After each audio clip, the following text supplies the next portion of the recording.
Sesaat lagi Anda akan mengikuti kajian bersama Ustadz Muhammad Irfan Fauzi, dan Anda juga bisa mengikuti sosial media kami. Subscribe channel YouTube Irfan Fauzi. Mana telah sampai surah Al-Baqarah ayat 8 yang berbunyi A'udzubillahi minasyaitonirrajim, Bismillahirrahmanirrahim. Wa minan nasi man yaqulu amanna billahi wa bil yawmil akhir wa ma hum bimu'minin yukhadi'una Allaha wal ladzina amanu wa ma yakhda'una illa anfusahum wa ma yash'urun. Bapak-bapak yang dimuliakan oleh Allah Subhanahu wa taala, wa manaha wallahu a'lam bimuradi. Setelah beres kemarin kita membahas 5 ayat tentang masalah ciri-ciri orang yang bertakwa. Dilanjutkan dengan 2 ayat ciri-ciri orang yang kafir. Sekarang akan membahas tentang ciri-ciri orang yang munafik. Di dalam surah Al-Baqarah menceritakan ciri orang yang bertakwa cuma 5 ayat, Pak. Menceritakan ciri orang kafir cuma 2 ayat, tapi menceritakan ciri-ciri orang yang munafik 13 ayat.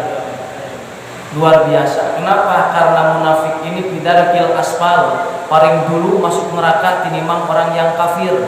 Paling dulu masuk neraka tinimbang orang yang tidak beriman kepada Allah. Orang munafiklah yang paling dasar di antara kerak-kerak api neraka ketika dimasukin nerakanya Allah Subhanahu wa taala.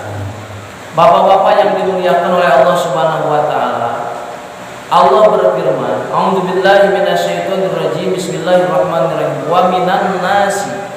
Kalau bahasa santri min menjadi min huruf idhofat. Ketika ketemu dengan huruf idhofat maka akhir kalimat harus kasrah. Nah, di dalam Ibnu Malik mengatakan bahwa min di sini ada 4 makna. Ada min li tab'id, ada min bayan li jinsi, ada min ibtida' ghayyah fil kalam, ada min ibtida' ghayyah fi zaman. Nah, yang dimaksud di sini adalah min li tab'id, artinya wa minan nasi, dari sebahagian manusia munafik. Apa yang dimaksud dengan munafik? Munafik itu ibarat kata adalah sebagai disamakan dengan lubang tikus, Pak. Lubang tikus itu yang mempunyai 2 muka atau 2 pintu. Nah, orang munafik itu dia mempunyai 2 karakter, yang mana ketemu dengan si A belagak berbuat baik di hadapan si A. Ketika bertemu dengan si B berbuat baik, belagak baik dengan si B. Padahal si A dan si B itu adalah orang yang sedang tidak akur apanya. Atau ketika dia bertemu dengan orang Islam maka dia menjadi orang Islam, dan ketemu dengan orang kafir dia menjadi orang kafir. Nah, tapi awas Pak, munafik terbagi 2.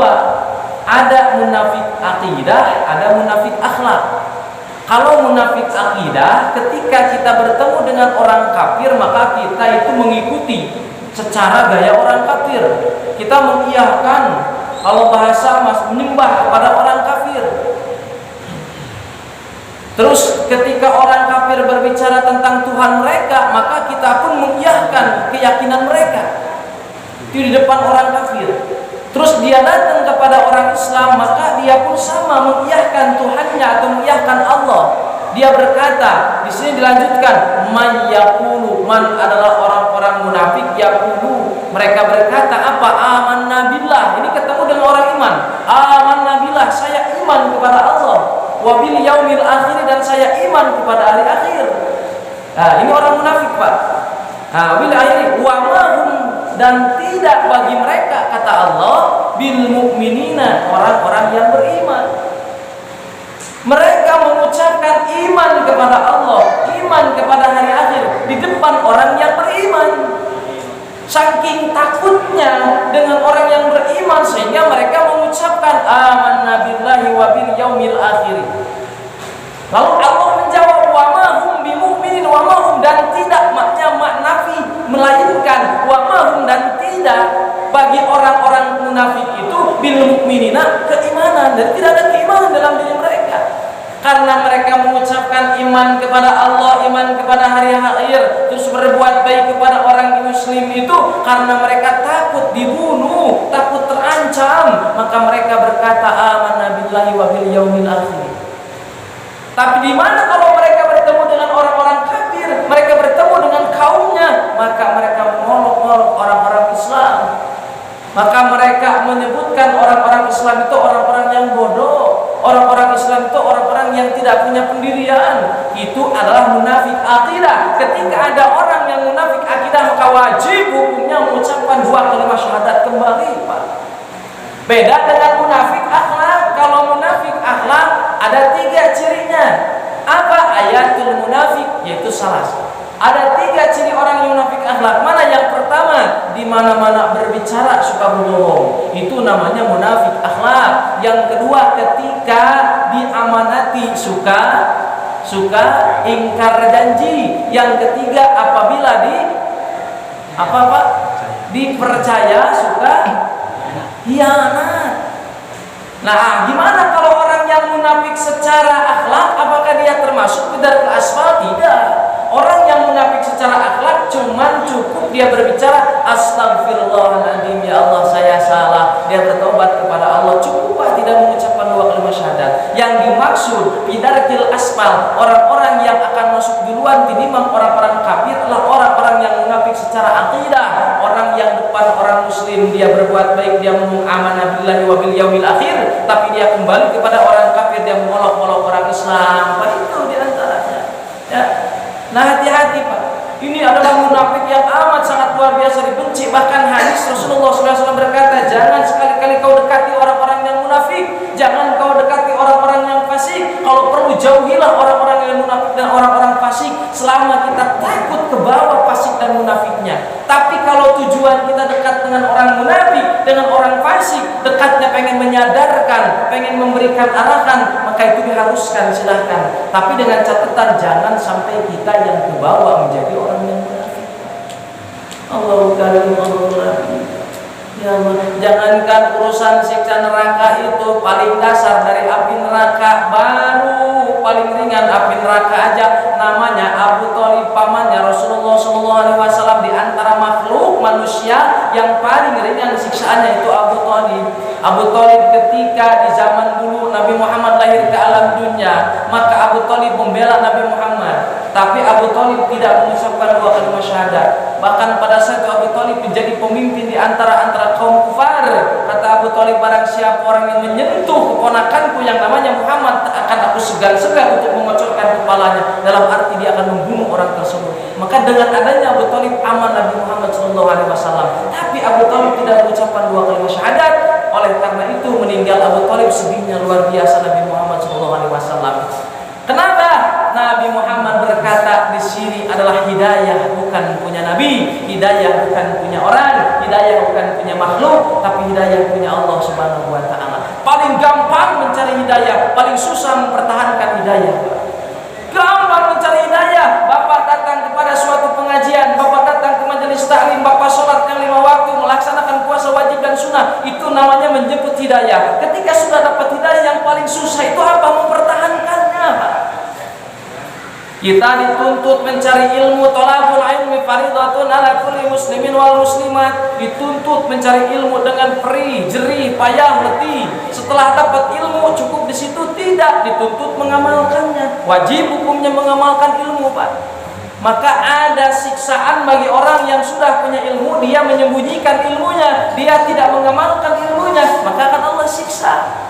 Setelah dia bisa mengamalkan ilmunya, yang kedua ada yang namanya dia harus apa? Ikhlas. Ya. Sebelum ikhlas itu ada dulu istiqomah. Istiqomah dalam apa? Beribadah, istiqomah dalam pengamal, istiqomah dalam pengamalan. Nah, baru tingkatan yang keempat ada namanya ikhlas. Ya Allah ya Karim. Ya. Nah, ini diantaranya, Pak, hati-hati. Ya, wa minan nasi may yaqulu amanna billahi wa bil yaumil akhir wa ma hum bimu'minin. Apa alasannya? Yukhadi'una Allah wal ladzina amanu wa ma yakhda'una illa anfusahum wa ma yash'urun. Yukhadi'una Allah.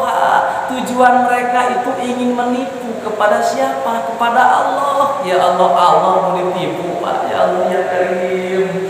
Mau ditipu gimana? Sedangkan semua yang ada yang namanya makhluk itu adalah alam. Yang dimaksud dengan alam itu kullu alamin ma siwallah. Setiap yang namanya makhluk adalah alam, semua ada dalam kuasa Allah Subhanahu wa taala. Tak ada waktu yang paling sebentar dan tak ada yang paling cepat daripada kekuasaan Allah Subhanahu wa taala. Makanya Tuhan kita namanya Allah Subhanahu wa taala, Tuhan yang tak pernah tidur, Pak.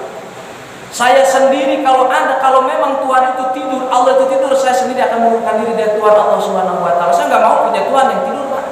Kenapa saya bilang begitu? Kalau Tuhan tidur ketika kita sedang berdoa waktu tahajud, berarti doa kita lost. Di mana cara buktinya? Mantek kita main, Pak. Kalau Allah biar kita paham, percaya Allah itu tidak tidur, gimana membuktikannya? Contoh, Pak. Bapak memegang gelas. Bapak pegang gelas, syaratnya satu, dipegang ini 1 hari 1 malam, jangan lama-lama. Syaratnya tidak boleh tidur. Terus gimana kalau Bapak tidur, jatuh enggak, Pak?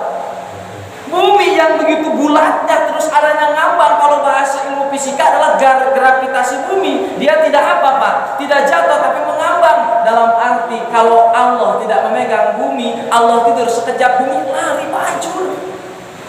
Bukti. Ya Allah ya Karim, ini hati-hati.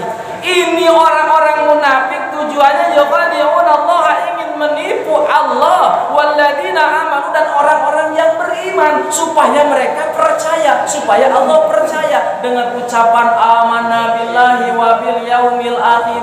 Saya iman kepada Allah, saya iman kepada hari akhir, supaya Allah percaya, ditipu Allah. Ya Allah ya Karim, Pak.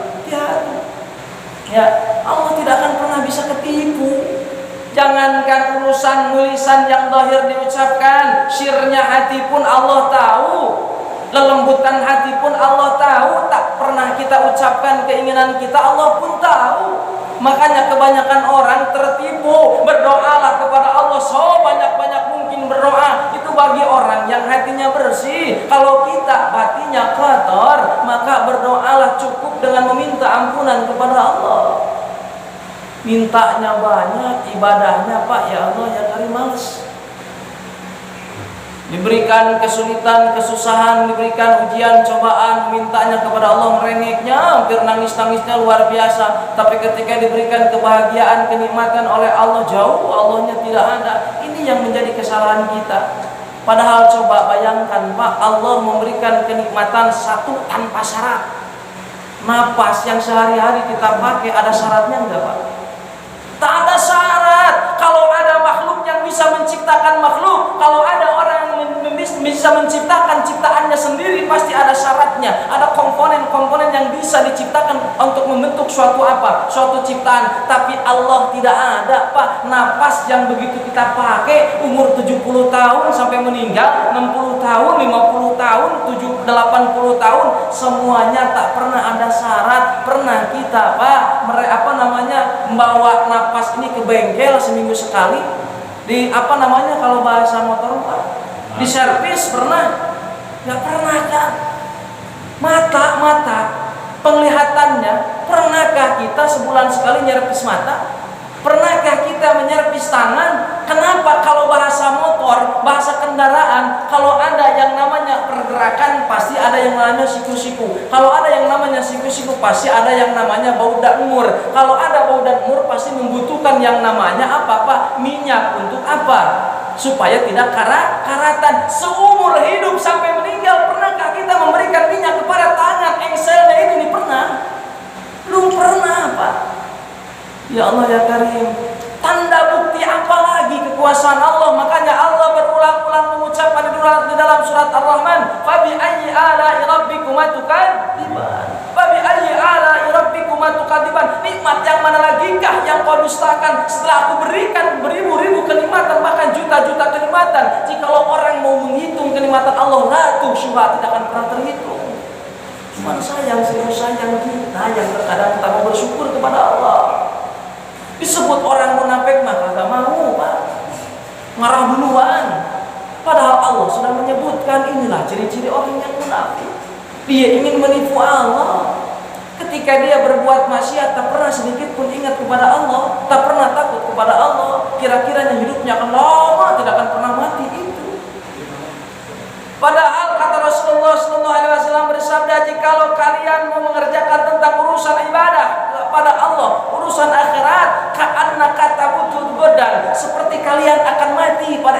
tadi. Maka ketika melakukan sholat akan khusyuk sholatnya, melakukan puasa akan khusyuk puasanya. Karena apa? Ibarat kata narapidana yang mendapatkan hukuman eksekusi mati. Minggu depan dia akan eksekusi. Mulai hari ini dia akan bertobat kepada Allah Subhanahu wa taala. Tahu Pak kisah Budiman yang mempunyai bis Budiman orang Tasik, Pak?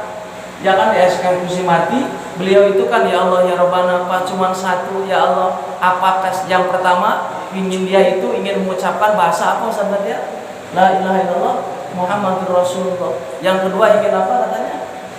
Ingin jangan ditutup Pak. Saya ingin melihat dosa-dosa saya masa lalu saya. Ya Allah ya Karim. Sampai jadi sejarah Pak ya Allah ya Karim.